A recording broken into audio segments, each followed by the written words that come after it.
Imagine you're standing at the edge of a crowded room, your palms slightly damp, watching a sea of strangers. You take a breath, step forward, and approach someone. Actually, research shows that before you've even finished saying hello, the other person's brain has already processed over a dozen subconscious signals. And that is why most of the conversation tips you've learned, the perfect elevator pitch or the firm handshake, are actually secondary to the silent psychological war happening in your nervous system. In this video, I'm going to break down the first 30 seconds of a networking conversation, moment by moment, so you can stop performing and start connecting on a level most people don't even know exists. Whether you are an introvert trying to survive a conference or an entrepreneur looking to make a lasting impression, understanding this psychological blueprint will change how you walk into every room for the rest of your life. We aren't just talking about social skills, we are talking about the biology of trust. Part 1. The first 5 seconds, the amygdala's survival scan.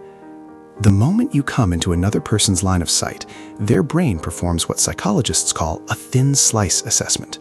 Long before your logical mind thinks, is this person interesting, your amygdala, the ancient sentinel of your brain, is asking one question: is this person a threat? Think of it as a prehistorical radar. Millions of years ago, a mistake in this assessment meant the difference between life and death. Today, that same radar scans your posture, your hands, and your eyes. If you approach someone with your hands hidden in your pockets or behind your back, their brain registers a subtle red alert. Why? Because hidden hands historically meant hidden weapons. I remember a student of mine, a brilliant developer, who struggled at every mixer. He'd walk up to people while looking at the floor, fiddling with his phone. He thought he was being unobtrusive. In reality, he was triggering the predator alarm in everyone he met because he lacked transparency in his movements. The lesson here is simple. Safety precedes connection. You cannot have a high-level conversation with someone whose brain is subconsciously trying to find the exit. The actionable shift: practice the open palm approach. Keep your hands visible and your torso slightly angled, not a direct confrontational head-on stance.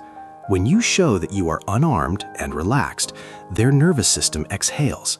You have just cleared the first hurdle. You are officially safe. Part 2. Seconds 6 to 15. The mirror neuron dance. Once the brain decides you aren't a threat, it moves to the next phase: emotional calibration. This is where mirror neurons come into play. These are specialized cells in our brain that literally allow us to feel what the person in front of us is feeling. If you walk into a conversation feeling anxious, needy, or like you have something to prove, the other person will start to feel that same tension. They won't know why they feel uneasy.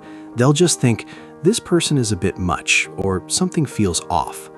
I want you to think about a time you met someone who was genuinely, effortlessly happy to see you. You felt your own mood lift instantly, didn't you? That wasn't magic. That was their mirror neurons hijacking yours. Before you speak a word of your pitch, you are broadcasting an emotional frequency. If you're enjoying the video so far and finding these psychological insights helpful, let me know in the comments. Have you ever felt an instant click or an instant no with someone? That's what we're talking about here. The actionable shift: use the inner smile technique. 3 seconds before you approach, think of a person you truly love or a memory that makes you laugh. This triggers a Duchenne smile, a real smile that involves the muscles around the eyes. Your face becomes a magnet because it signals high value, low threat. You aren't just talking, you are radiating a state of being that they want to join. Part 3. Seconds 16 to 25. The search for the hook.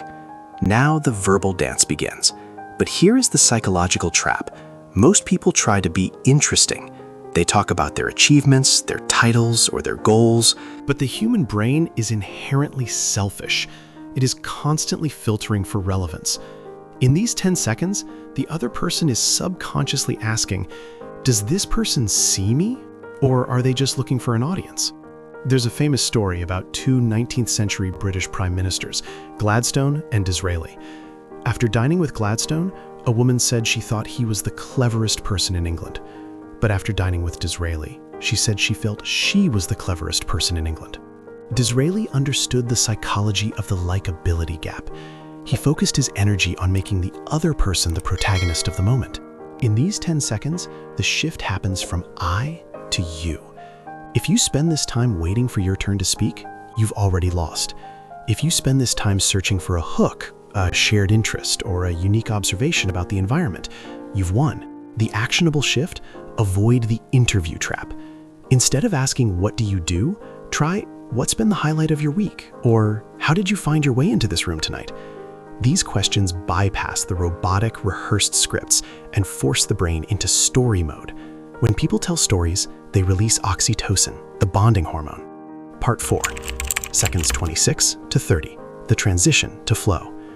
By the 30-second mark, the window of opportunity is closing. The brain has categorized you. You are either 1, a boring transaction, 2, an intrusive noise, or 3, a potential ally. This final 5-second window is about future pacing. It's the moment where the conversation either stagnates into awkward silence or flows into a genuine relationship. The psychological shift here is about shared reality. You are no longer two strangers. You are two people experiencing the same moment together. I once met a mentor at a chaotic tech gala. Everyone was trying to hand him business cards. When it was my turn, I didn't talk about my business. I looked at the long line of people behind me and said, "It looks like you've been doing a marathon of small talk. Do you want to take a 30-second break from being on and just tell me what's the most underrated thing about this city?" He laughed, his shoulders dropped, and we spoke for 20 minutes. I acknowledged his reality. I broke the script. The actionable shift: give them a way out to keep them in. Use a phrase like, "I don't want to monopolize your time, but I'd love to hear your take on."